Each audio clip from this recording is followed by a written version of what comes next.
जब लग गुरु मिले न साचा, तब लग गुरु करो 10 पांचा। क्या गुरु बदल सकते हैं? क्या गुरु बदलने से पाप लगता है?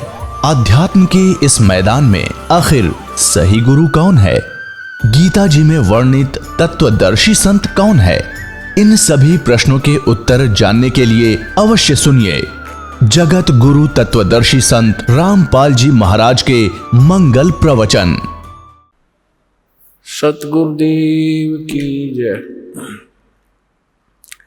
बंदी छोड़ कबीर परमेश्वर जी की जय। बंदी छोड़ गरीबदास जी महाराज जी की जय। स्वामी रामदेवानंद जी गुरु महाराज जी की जय।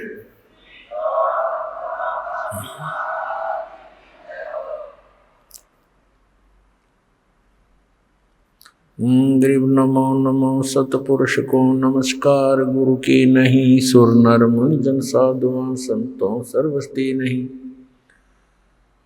सतगुरु साहेब संत सब डंडो तम प्रणाम। आगे पीछे मध्य हुए तिनको जहाँ कुर्बान।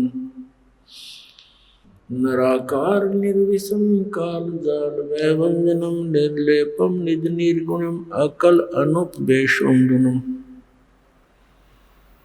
सोहम सुरति समापतम सकल समाना नीर्तलय उज्ज्वल हिरंबर हरदमम। बेपरवाह अथा है वार पार नहीं मध्यतम। गरीब जो सुमर सिद्ध होई गणनायक गलताना। करो अनुग्रह सोई पारस पद परवाना। आदि गणेश मनाओ गणनायक देवन देवा। चरण कमल लाऊं आद्यंत करूं सेवा। परम शक्ति संगीतम रिद्धि सिद्धि दाता सोई। अवगत गुण अतीतम सतपुरुष निर्मोही। जगदम्बा जगदीशम मंगल रूप मुरारी। तन मन अर्पों शीसम भक्ति मुक्ति भंडारी। सुर नर मुनि जन ध्यावे ब्रह्मा विष्णु महेशा। शेष शेष मुख गावे पूजे आदि गणेशा। इंद्र कुबेर सरीखा वरुण धर्म राय ध्यावे। समृत जीवन जी का मन इच्छा फल पाऊं। 33 कोटि अधारा ध्यावे शेष 88। उतरे बहुजल पारा कट है यम की फांसी। 33 कोटि अधारा ध्यावे शेष 88। उतरे बहुजल पारा कट है यम की फांसी। कर जोरूं विनती करूं धरूं चरण पर शीश। गुरु जी राम देवानंद जी महाराज ने दियो नाम बख्शीश। कोटि कोटि सिजदा करूं कोटि कोटि प्रणाम। चरण कमल में राखियो मैं बंदी जाम गुलाम। कुत्ता हूँ गुरुदेव का रामपाल दास का नाम। गले प्रेम की जेवड़ी खेचो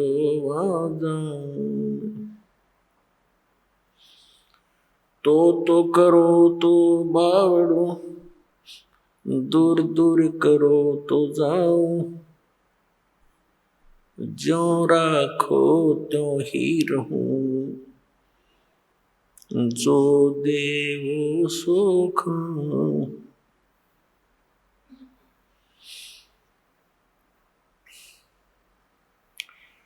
जय इबक सतगुरु मिले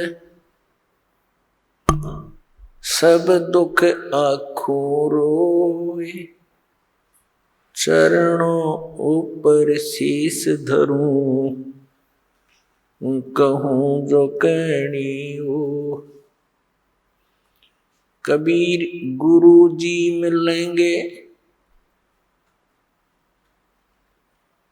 पूछेंगे कुशलात, आदि अंत की सब कहूं, अपने दिल की बात। गुरु जी तुम ना भूलियो, चाहे लाख लोग मिल जाएं, हम जैसे तुमको बहुत हैं, तुम जैसे हमको नहीं। तुमरे विसारे क्या बने, मैं किसकी शरण में जाऊं। शिव ब्रंच मुनि नारदा, तिनके हृदय न समाऊं। परम पिता परमात्मा पूर्ण ब्रह्म सर्व सृष्टि के रचनहार कबीर देव, कबीर परमेश्वर जी, ये हमारे परम पिता हैं, हमारे जनक हैं। हम सभी आत्माएं यहाँ काल के जाल में फंसे हुए हैं। इस काल के षड्यंत्र का पर्दाफाश करने के लिए स्वयं परमेश्वर ही यहाँ आते हैं। कबीर परमात्मा ये वही परम अक्षर ब्रह्म है जिसको वेदों में पूर्ण परमात्मा परम अक्षर ब्रह्म, गीता जी में जिसको उत्तम पुरुष तु अन्य परम अक्षर ब्रह्म कहा है। ये संसार रूपी वृक्ष के जड़ हैं, मूल हैं, अर्थात सर्व सृष्टि के वो पालनहार हैं। हम यहाँ काल के जाल में आकर फंस गए।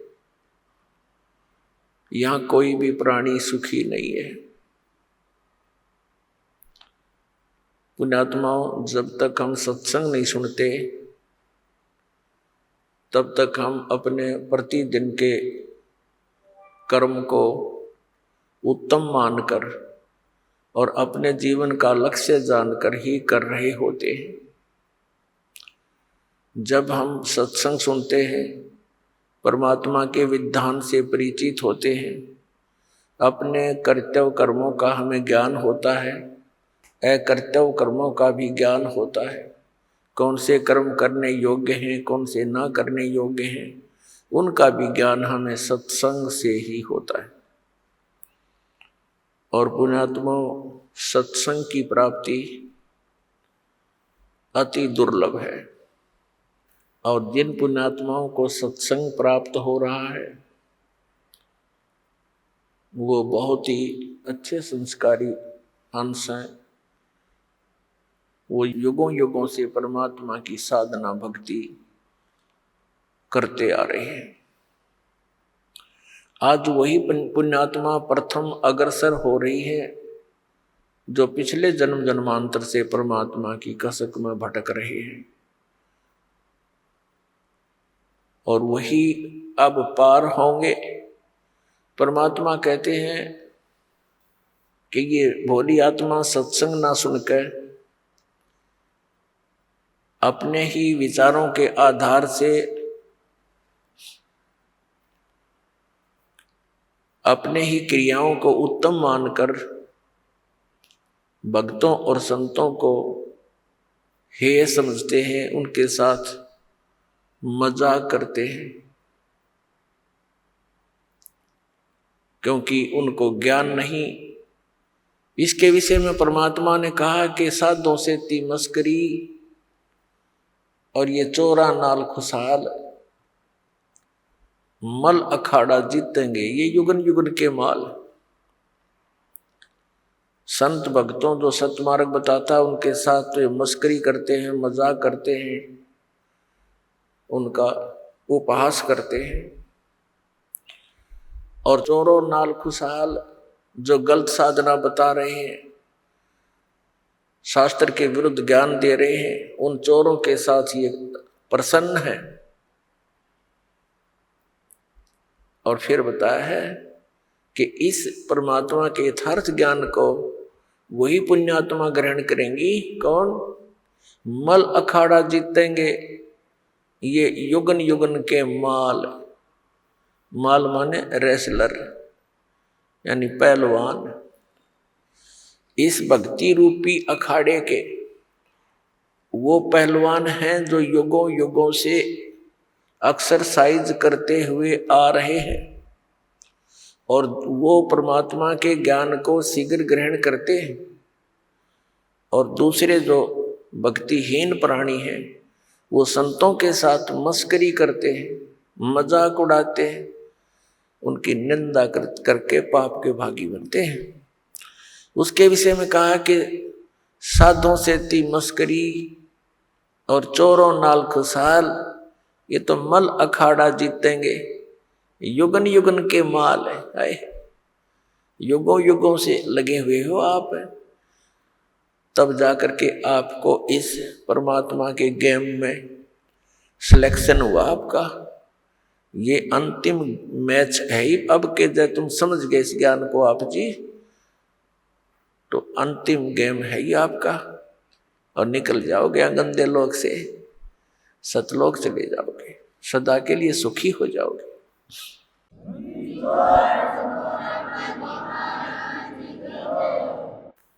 पुण्यात्माओं, यहां सुख नाम की वस्तु नहीं है और जिस सुख को हम यहां खोज रहे हैं उसका कितना नामो निशान नहीं। जिस कारण से अंत में ऋषि महर्षियों ने केवल सिद्धियों का सहारा लिया, एक दूसरे पर प्रभु बनकर, एक दूसरे से अधिक चमत्कारी बनकर वो यहां अपना भक्ति नाश करते रहे और जनता को अपने पीछे लगाकर उनका भी जीवन नाश कर गए। परमात्मा आते हैं, यथार्थ ज्ञान हमें बताते, लेकिन हम उसको स्वीकार नहीं करते। क्यों नहीं करते? क्योंकि हम शिक्षित नहीं थे। और जो व्यक्ति परमात्मा के मार्ग के मास्टर समझे जाते थे, ऋषि, गुरु, मंडलेश्वर, आचार्य, शंकराचार्य, वो भक्ति से अपरिचित थे, शास्त्रों से अपरिचित थे, अपनी मनमुखी साधनाएं हमें बताते रहे और हम उनको एक पहुंचे हुए महापुरुष, परम धनी मानकर हम निरसंशय होकर के उनके प्रत्येक वचन का पालन करते रहे। उन्होंने हमें कुछ भी ज्ञान दिया स्वीकार्य किया, क्योंकि हमें पता नहीं था और हम उनको एक विद्वान पुरुष मानते थे। जैसे कोई रोगी डॉक्टर के पास जाता है और उस डॉक्टर ने बहुत बड़ा बोर्ड लगा रखा है, तो फिर डॉक्टर जो भी औषधि देगा तो रोगी के सामने कोई शंका का तो प्रश्न उठता ही नहीं। जो डॉक्टर औषधि देता है, जैसे उसके खाने की विधि बताता है, तो रोगी को तो खाना ही होता है। तो पुण्यात्मा, डॉक्टर की औषधि को डॉक्टर ही बता सकता है कि ये रोग नाशक है या वैसे कोई पुड़िया में राख बांध कर दे रखी है। तो ये दास भी डॉक्टर है अध्यात्म मार्ग का। हम सभी प्राणियों को जन्म और मृत्यु का रोग लगा हुआ है और जब तक जन्म और मृत्यु का नाश, ये अंत नहीं होगा, तब तक हम परम शांति को नहीं प्राप्त कर सकते।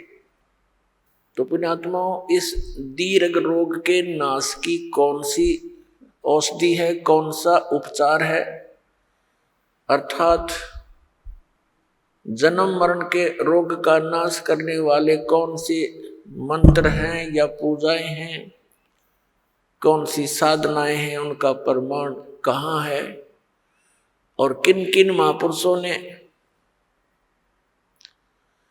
इस औषधि का सेवन किया अर्थात इस साधना का प्रयोग किया और कौन कौन पार हुए।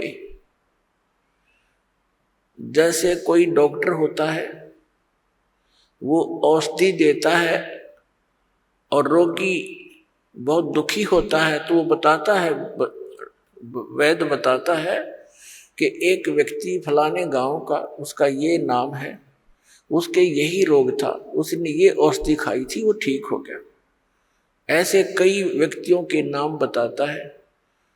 तो वो व्यक्ति जो रोगी है उसको दृढ़ता आती है कि इसी रोग का रोगी ऐसे ऐसे गांव में वो भी ठीक हुआ है, तो फिर हम उसको हौसला बढ़ता है, वो दृढ़ होता है, उस औषधि को वो प्रयोग करता है और वो स्वस्थ हो जाता है। तो इसी प्रकार दास आपको जन्म और मृत्यु के रोग की वो औषधि देगा, दे रहा है जो कुछ महापुरुषों ने प्रयोग की और वो इस जन्म मरण के रोग से मुक्त हुए। उसके अतिरिक्त अन्य जो भी औषधियां यानी वे ऑफ वर्शिप, पूजा का मार्ग, पद्धति, भक्ति की पद्धति, अन्य जो संत बता रहे हैं, जो दास आपको बता रहा है, इसके अतिरिक्त वो व्यर्थ है, क्योंकि वो हमारे सदग्रंथों में प्रमाणित नहीं है और उनका कोई ऐसा इतिहास नहीं है कि वो ये कहें कि इस मंत्र के, इस साधना के करने से अमुक संत पार हो गए, अमुक भक्त पार हुए। और दास आपके समक्ष उन महापुरुषों के नाम, उन महापुरुषों की भक्ति विधि, उन्हीं के अमृत वचनों से और फिर सदग्रंथों से, यानी जिनको हम सदग्रंथ मानते हैं, प्रत्येक पवित्र धर्म के पवित्र सदग्रंथ, जैसे पवित्र चारों वेद, पवित्र श्रीमद् भगवत गीता, पवित्र पुराण, पवित्र कुरान, पवित्र बाइबल, पवित्र गुरु ग्रंथ साहिब आदि। तो पुण्यात्माओं, मुझ दास का एक ही प्रयत्न है कि जनता आज शिक्षित है, श्रद्धालु सब अक्षर ज्ञान युक्त है, हमारे सदग्रंथ हमारे पास उपलब्ध हैं और हम आसानी से निर्णय कर सकते हैं कि कौन सी साधना किस महापुरुष ने की जिससे उसका मोक्ष हुआ। ये दास आपके रूबरू करेगा, आप बहुत आसानी से समझ जाओगे। सबसे बड़ी समस्या हमारे सामने ये आई हुई है कि हम ये निर्णय नहीं कर पा रहे हैं कि कौन सी भक्ति सही है और कौन भगवान है। ये निर्णय हुआ और मोक्ष, क्योंकि फिर तो वो क्रियाएं जो दास बताएगा, सदग्रंथों में प्रमाण दिखाएगा और जिन महापुरुषों ने साधना की उनके वो अमृत वचन दिखाएगा, तो आपको आसानी से प्रमाणित हो जाएगा, विश्वास हो जाएगा, फिर तो भक्ति करनी ही करनी शेष है। और वो इतनी आसान है, नाम उठत नाम बैठत नाम सोवत जागबे, नाम खाते नाम पीते नाम सेती लागबे।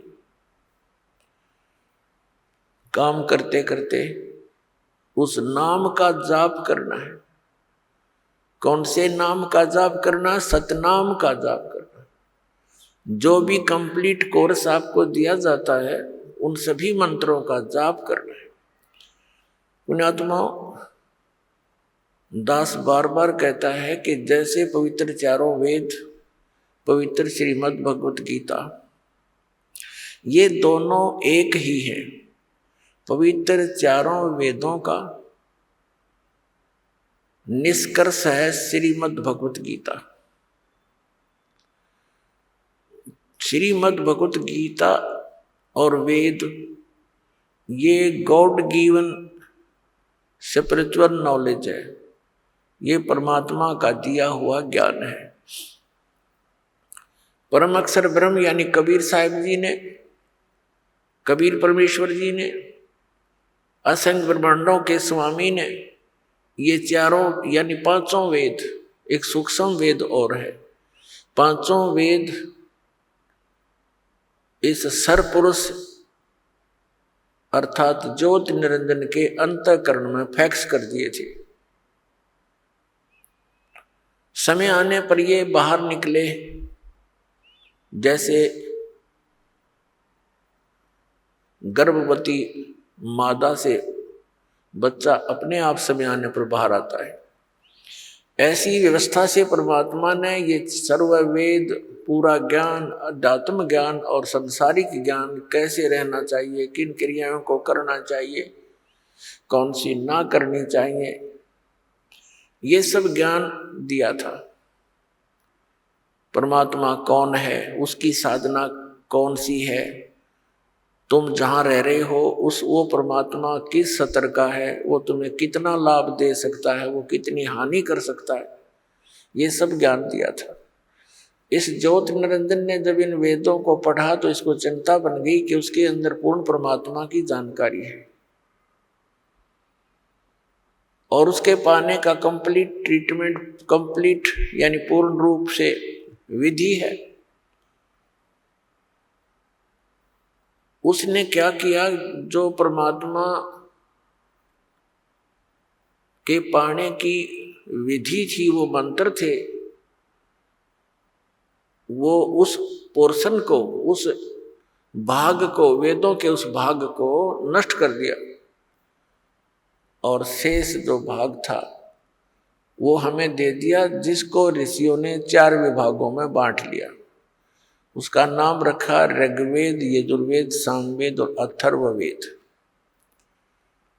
उस 5वें वेद के बिना हमारा मोक्ष नहीं।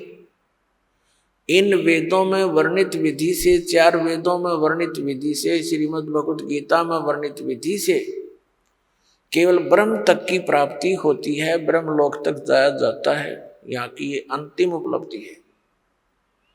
गीता जी अध्याय नंबर 8 के श्लोक नंबर 16 में लिखा है कि ब्रह्मलोक पर्यंत, ब्रह्मलोक में तक जितने भी लोक हैं, वहां गए हुए प्राणी पुनर्वर्ती में हैं, वहां गए हुए भी फिर लौटकर पृथ्वी पर आते हैं। और जब तक ये आना जाना है तो मोक्ष नहीं,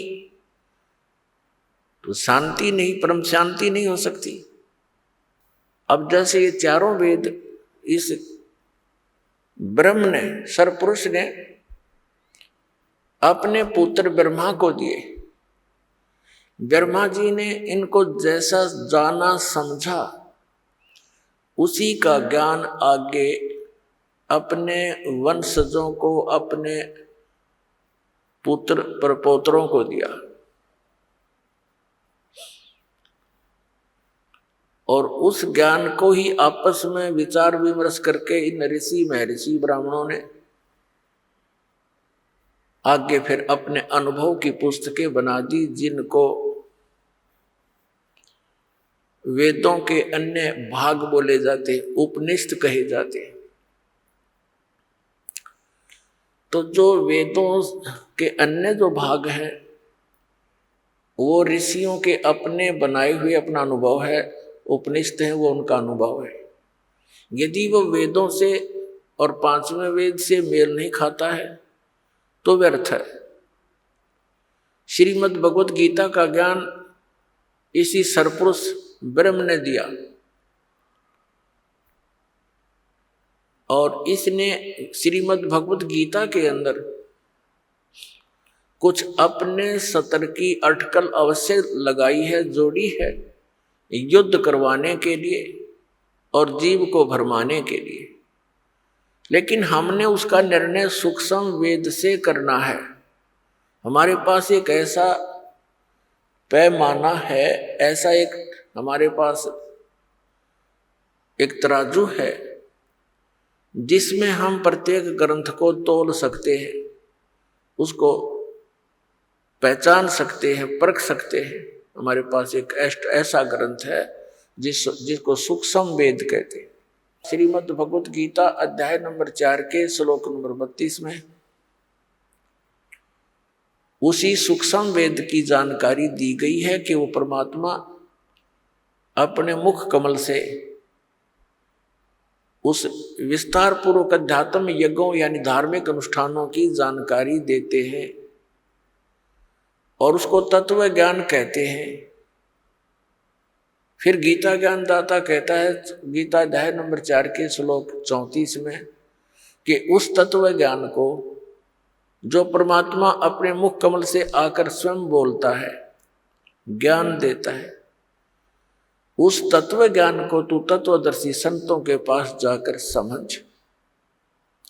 उनको दंडवत प्रणाम करने से, कपट छोड़कर उनकी सेवा करने से वो तत्वदर्शी संत ज्ञानी महात्मा आपको उस तत्व ज्ञान का उपदेश करेंगे।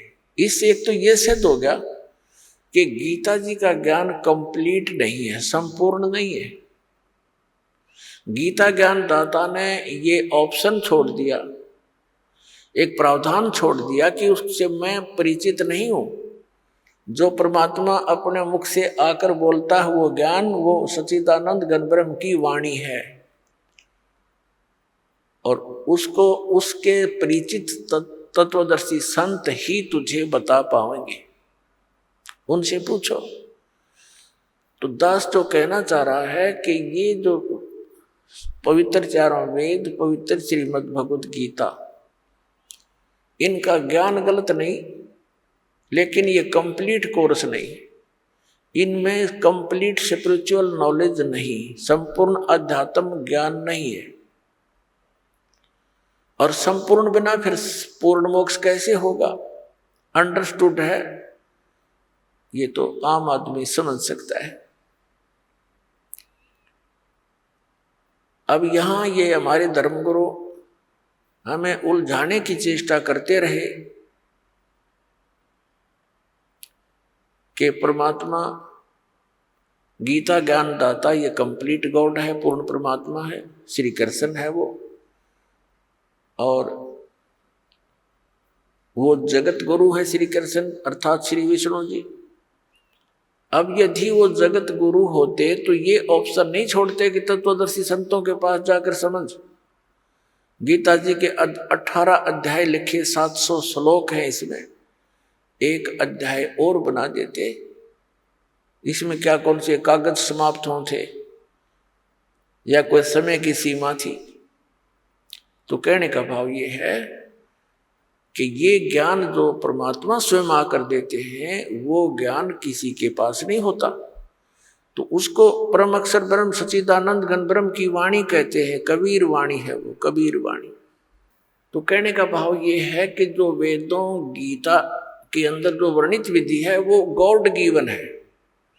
गॉड गिवन मीन पूर्ण परमात्मा ने वेद दिए ब्रह्म को, ब्रह्म ने आगे फिर अपना ज्ञान दिया अपने पुत्र को, ब्रह्मा जी को, और फिर अर्जुन को श्री कृष्ण में प्रवेश करके वेदों का सारांश और कुछ अपनी अटकलबाजी इसमें और मिला दी।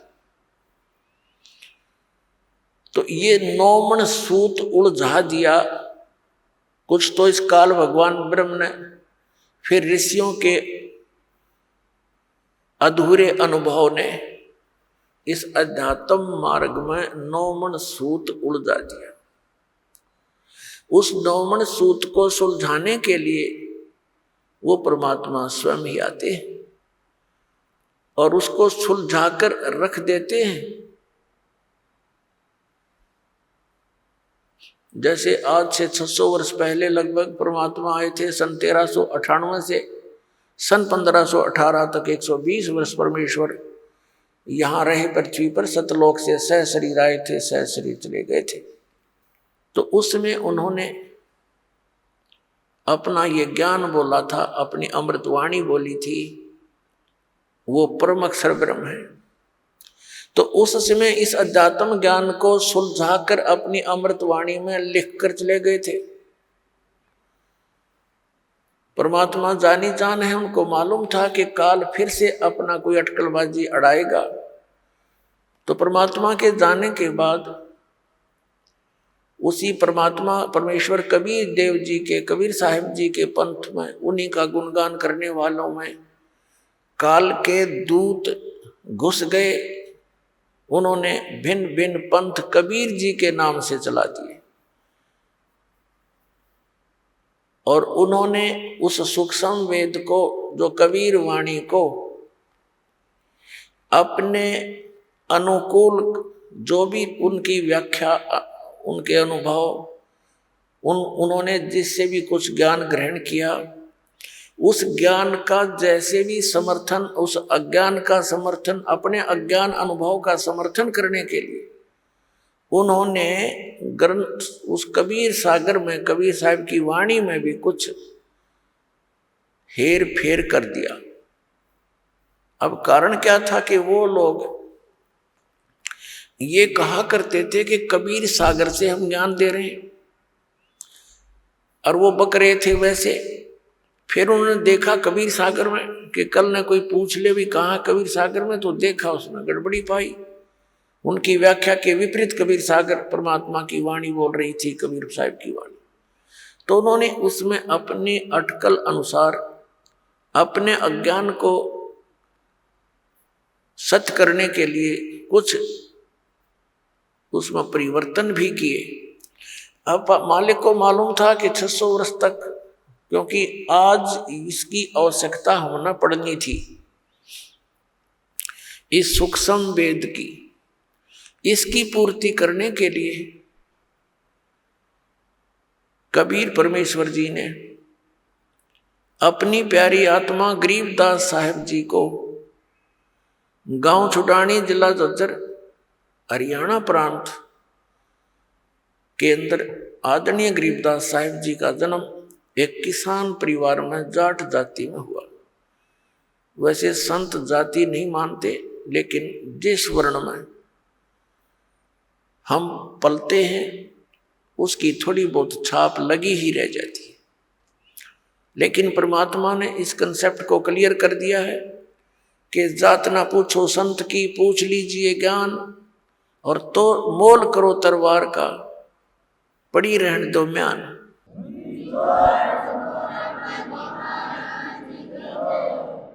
आदरणीय गरीबदास साहिब जी जब 10 वर्ष के बालक थे, अपने गांव, अपने ही गांव के खेतों में, अपने ही खेतों में, अपनी जमीन में, वहां पशुएं गौवें चरा रहे थे। परमात्मा वही कबीर देव काशी से सहशरीर जाने के लगभग 200 वर्ष उपरांत सन 1518 में गए थे, सहशरीर चले गए थे परमात्मा कबीर जी, और सन 1727 में आकर के वे गरीबदास जी को सतलोक से आकर के फिर मिले, लगभग 209 वर्ष बाद। और फिर उनको वहां आकर उनके पास पहुंचे। उस समय ये पाली यानी आदरणीय गरीबदास साहिब जी तथा उसी के साथी गवाले वहां पशुएं चल रही थी। दिन के 10 बजे फाल्गुन सुदी द्वादशी, फाल्गुन सुदी द्वादशी और विक्रमी संवत 1784 यानी सन 1727 दिन के 10 बजे खाना खा रहे थे। गौवें चर रही थी इधर उधर, कुछ बैठी थी वृक्षों के नीचे। परमात्मा एक साधु वेश में, जिंदा के महात्मा के वेश में वहां आए। पालियों ने, ग्वालों ने कहा राम राम महाराज जी। परमात्मा ने कहा राम राम भाई। तो उन पालियों ने, बच्चों ने कहा कि महात्मा जी भोजन पाओ। परमेश्वर ने भोजन से मना कर दिया और धन्यवाद कर दिया और कहा भोजन मैं खा के आया हूं भाई अपने गांव से। ग्वालों ने पूछा आपका गांव कहाँ है, कितनी दूर है यहां से? परमेश्वर ने कहा कबीर जी ने कि 16 शंख पर हमरा तकिया, हम गगन मंडल के जिंदा, हुक्म हिसाबी यहां चल आए, काटन काल का फंदा। पालियों ने पूछा था कि महाराज जी आपका डेरा कहाँ है, आपका गांव कौन सा है, आप कहाँ रहते हो? तब परमेश्वर ने कहा था कि 16 शंख पर हमारा तकिया, 16 शंख कोश पर हमारा तकिया यानी हमारा स्थान है। हम गगन मंडल के जिंदा, हम आकाश में घूमने वाले महात्मा हैं। हुक्म हिसाबी हम चल आए, काटन काल का फंदा, हम अपने ही आदेश अनुसार यहाँ काल के इस फंद को काटने के लिए आया हूं। इस गूढ़ ज्ञान को बच्चे नहीं समझ सके, वो पाली ग्वाले नहीं समझ सके, जिसमें बड़ी उम्र के भी थे। उन्होंने सोच लिया कि 16 कोस की दूरी पर होगा। पहले एक दूसरे से इतने परिचित नहीं थे क्योंकि कन्वेंस नहीं होती थी। फिर कहा महात्मा जी भोजन पालो। परमात्मा ने कहा नहीं भोजन नहीं पाऊंगा। तो उन्होंने कहा जी भोजन नहीं पाओगे, दूध तो पीना पड़ेगा महाराज जी, क्योंकि एक श्रद्धा और प्यार से लाडों में पहले दास को खूब ज्ञान है, उस पवित्र समय का खूब आभास है जिसमें आने वाले अतिथि का कितना रिस्पेक्ट हुआ करता था। आज इस माया की दौड़ ने और इस शिक्षा ने हमारे को कति निकम्मा बना दिया। दया रही नहीं, आदर रहा नहीं।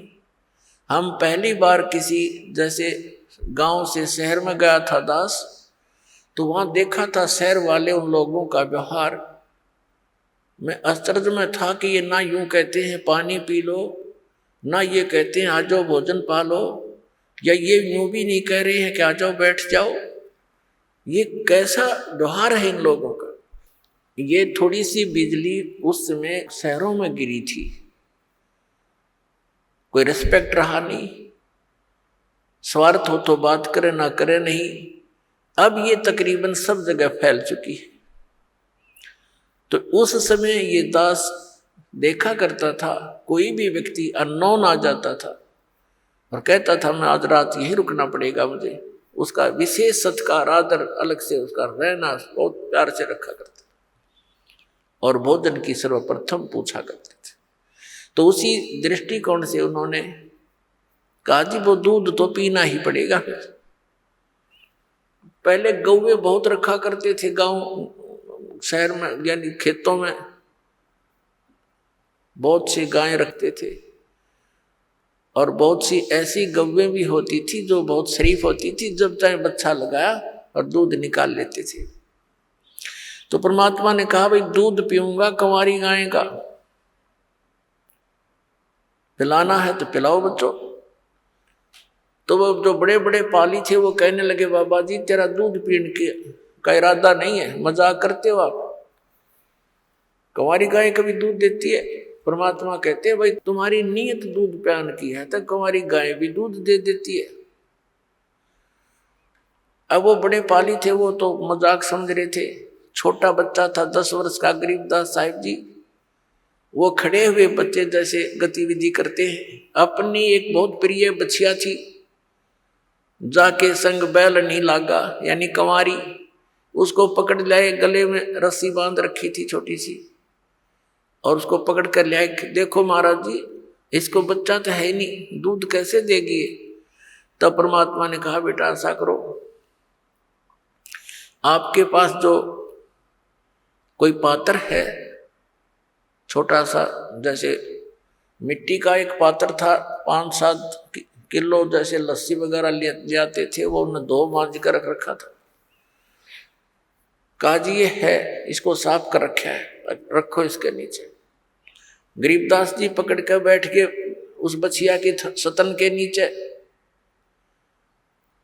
और परमात्मा ने खड़ा होकर के ऐसे थपकी मारी कबीर साहब ने उस बछिया की कमर पे, आशीर्वाद भरा हाथ रख दिया परमात्मा कबीर जी ने। लंबे लंबे सतन हो गए और दूध की धार बंद की, पात्र भरते ही वो अपने आप बंद होगी। बोलो सतगुरुदेव।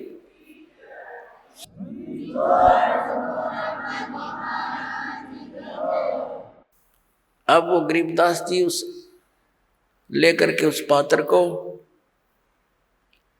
परमात्मा से कहा, ले महाराज जी पी लो, आपने तो कमाल कर दिया। अब परमात्मा ने आधा पिया, कुछ पिया उसमें से, और शेष कहा, ले बच्चों तुम पी लो, पालियो तुम पी लो, गवालो। तो बड़े बड़े जो गवाले थे वो कहने लगे हम ना पीवें, एक तो आपने जंतर मंत्र का दूध निकाल दिया, और फिर पता नहीं तू कौन सी जाति का है, तेरा जूठा हम ना पीवें, और जंतर कुंवारी गाय का दूध हमें पाप लगे, हम कभी नहीं पीवें।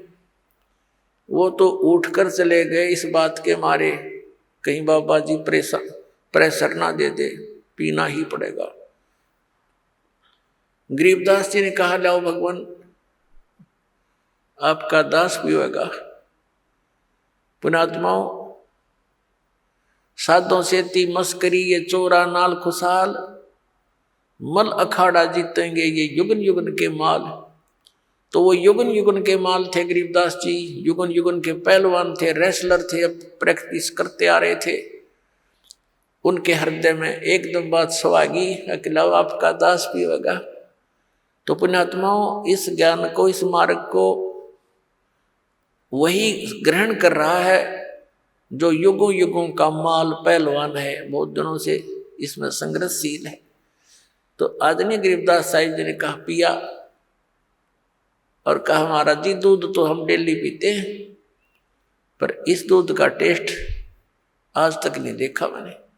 तब परमेश्वर कबीर देव जी ने कहा कि बेटा ये सतलोक से, मेरे लोक से दूध आया है, वहां दूधों के दरिया भरे हैं, सरोवर भरे, वो खराब नहीं होते, बड़े बड़े समुद्र भर रखे। अपने आत्माओं, इन बातों का आज ये विश्वास कराना इस साइंस ने ऐसा नास्तिक बना दिया इस बोली आत्मा को कि दूध खराब क्यों नहीं होगा, कहीं पर रख लो खराब होगा, ये होगा। अब जैसे गंगा का जल जो है, गंगा नदी का, इसको कहीं रखो ये कभी खराब नहीं होता, और किसी भी दरिया का या कुएं का कितना जल रख लो, चाहे डिस्टिल्ड करके रख लो उसको, वो भी खराब हो जाता है। तो ये एक सैंपल है सतलोक के मटेरियल पदार्थ का, कि वहाँ ऐसे पदार्थ हैं। गरीबदास जी ने कहा भगवान सचमुच वहाँ दूधों के सरोवर भरे हैं। कहाँ बेटा, तो फिर तो वहाँ गाय भी रखने की जरूरत आवश्यकता नहीं होगी। ना बिल्कुल नहीं, अब पाली अपने पशुओं से घना दुखी होया करे, वो दुखी हो लेता है, उनको घेर घार के और सोचा और पीछा छूटे जाए, ऐसा कोई स्थान है। तो उसने कहा महाराज जी सचमुच मैं कैसे विश्वास करूं आपकी बात पर, मुझे एक बार दिखा दो वो आपका सतलोक, आपका जो स्थान बताते हो जहाँ दूधों की दरिया भरी और बागों का फल फ्रूट जो खिले रहते हैं, लद पद रहती है, सदाबहार बाग बताए परमात्मा ने सतलोक में। गरीबदास जी वहां रहते थे जहाँ नरी जाटी थी, जांडी के वृक्ष थे, आम की तो देखने भी ना मिल रहा था, एक आधा पेड़ कहीं होता था। तो उनको बड़ा आश्चर्य हुआ। परमात्मा आए इसी उद्देश्य से थे कि मेरा कोई गवाह बने, मुझे कोई पहचान ले, मेरा साक्षी बने, आने वाले समय में कलयुग के अंदर जो या बिचली पीढ़ी आनी थी, इसके लिए मालिक ने सारी भूमिका बनाई थी, बैकग्राउंड तैयार कर गए थे कि हु इज गॉड, कौन है परमात्मा और कैसे उसको पहचाना जा सकता है, क्या लक्षण है उसके। तो वो लीला प्रत्येक युग में करते हैं दाता, और इसी का प्रमाण वेद बताते हैं कि वो ऐसी लीला करता है। सतलोक में लेकर गए परमात्मा उस आदरणीय गरीबदास साहिब जी को, उनकी आत्मा को शरीर वहीं रह गया। ऊपर के सारे लोग दिखाए, ब्रह्मा विष्णु महेश जी के लोग दिखाए, उनकी सतीति से परिचित करवाया, उनसे बातें करवाई, और उन्होंने स्वयं स्वीकारा कि हमारी जन्म और मृत्यु होती है, परमात्मा कोई और है, हम भी उसी की खोज में लगे हुए हैं, लेकिन हमें उनके दर्शन नहीं हुए, और वो परमात्मा प्रकाश रूप है। इस तरह की उन्होंने बातें कही। फिर धर्मराज के दरबार में गए, जहां यहाँ का ब्रह्मांड का न्यायाधीश अपने सभी आत्माओं की वो का निर्णय करता है, न्याय करता है, कर्मानुसार उनके आगे निर्धारित करता है संस्कार। उस लोक में जब गए, उसके पास पहुंचे तो धर्मराज ने अपनी सीट छोड़ दी, अपनी चेयर छोड़कर खड़ा हो गया, आसन छोड़कर, और कहा विराजो परमात्मा। अपने आत्माओं, आप देखते हुए कहा दे व्यक्ति का की ऐसी पर्सनैलिटी होती है कि उसको अपने आप आदमी कहीं भी जाता है उसका सत्कार करता है, क्योंकि उसके संस्कार, उसके पुण्य उसके साथ विद्यमान। इसी दृष्टिकोण से परमात्मा जब वहां पहुंचे तो स्वतः खड़ा हो गया वो न्यायाधीश, क्योंकि ये पुण्यात्मा ही इन पोस्टों को प्राप्त करते हैं, और खड़ा होकर के सत्कार किया और कहा विराजो भगवान। तब वहां काफी वार्ता हुई परमात्मा की और उस प्यारी आत्मा उस धर्मराज की। अब धर्मराज के दरबार में देई कबीर तलाक, मेरे भूले चुके हंस को तू पकड़ना मत कजाक। अब परम अक्षर ब्रह्म ने यहाँ के न्यायाधीश के ऊपर ऐसी डांट लगाई जैसे उच्च अधिकारी एक छोटे अधिकारी पर उसको हिदायत देते समय सख्ती से बोलता है, और वो औपचारिक और शिष्टाचार से सर जी, यस सर, हाँ जी, जो आज्ञा आपकी, ये एक शिष्टाचार होता है। इसी प्रकार परमात्मा पूर्ण ब्रह्म कबीर देव जी, कबीर साहब वो काशी वाले धानक, जिसको जुल्हा कहा करते, हम कवि कहकर उसकी फाइल को बंद कर रखा था, हमने उनके इतिहास को क्लोज कर दिया था। वो परम अक्षर ब्रह्म है, वो सर्व सृष्टि रचनहार है, वो हम सब के सृजनहार है। तो वहां गरीबदास साहिब जी के सामने अपनी समर्था दिखाते हैं।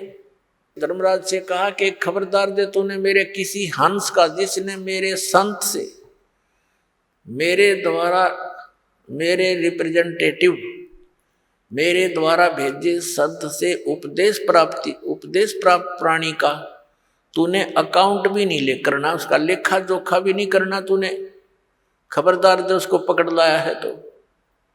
धर्मराज हाथ जोड़कर कहता है, करबद्ध होकर कहता है कि ये परमात्मा, आपके हंस को, आपका जो उपदेशी होगा उसको मैं कभी नहीं पकड़ूंगा, उसको कोई दंड नहीं दूंगा।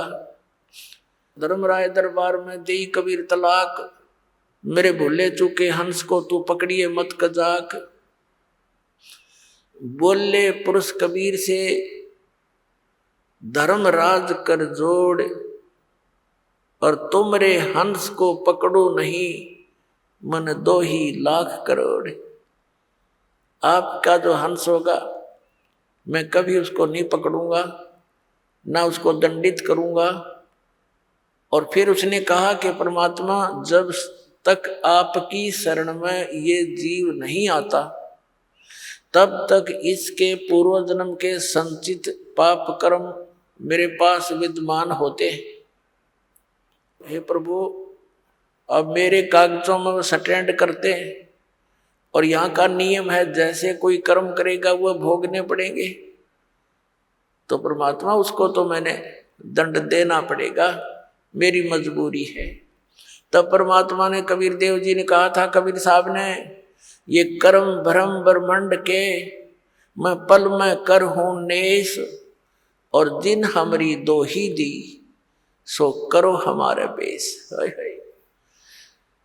ये तेरे कर्म भ्रम इस ब्रह्मांड के तुमने लगा रखे हैं, इनको 1 मिनट में नष्ट कर दूंगा, खत्म कर दूंगा, कैंसिल कर दूंगा, क्रॉस मार दूंगा इनके ऊपर। और जिन्होंने मेरी दुहाई दी और तुम पकड़ जाए,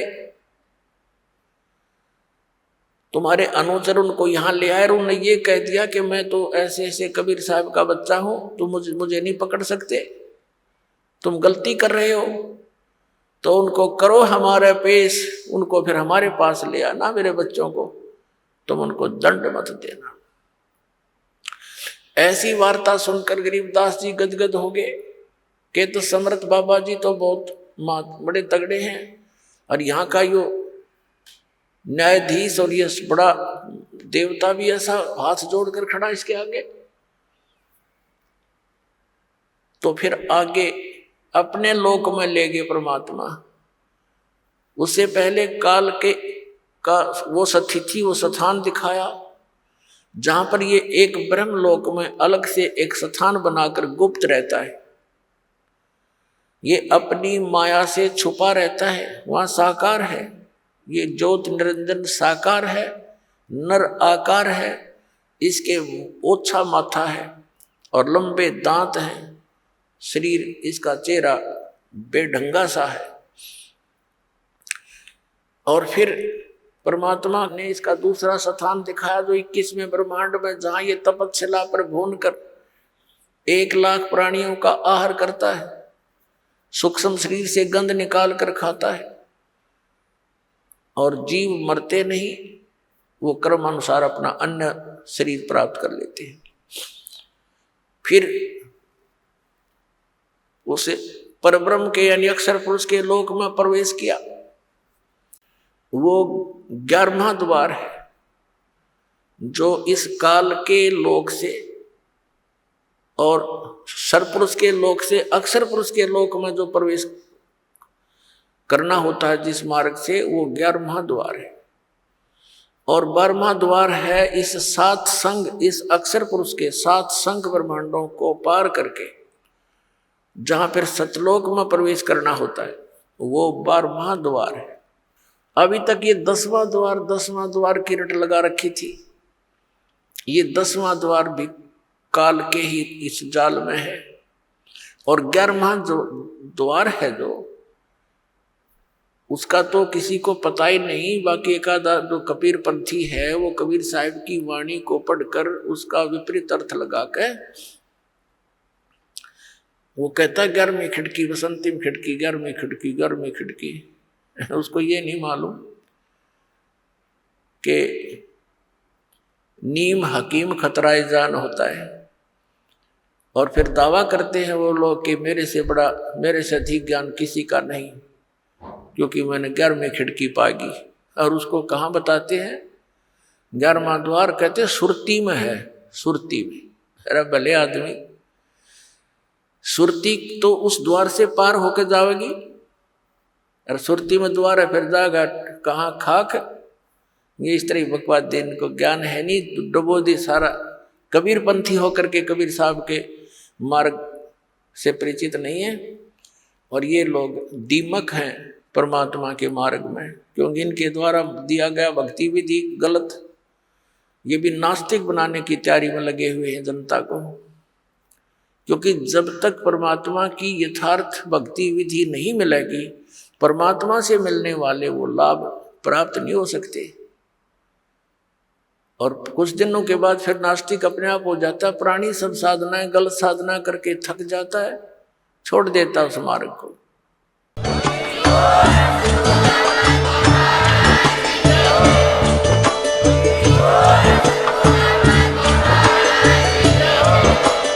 आप सुन रहे थे जगत गुरु तत्वदर्शी संत रामपाल जी महाराज जी के मंगल प्रवचन। अधिक जानकारी के लिए विजिट कीजिए हमारी वेबसाइट www.jagatgururampalji.org। संत रामपाल जी महाराज जी के शुभ आशीर्वाद से पूरे विश्व भर में 500 से भी ज्यादा नाम दीक्षा केंद्र हैं, जिन पर संत रामपाल जी महाराज जी द्वारा ऑनलाइन निशुल्क नाम दीक्षा दी जा रही है। अपने नजदीकी नाम दीक्षा केंद्र का पता करने के लिए संपर्क करें 8222880541।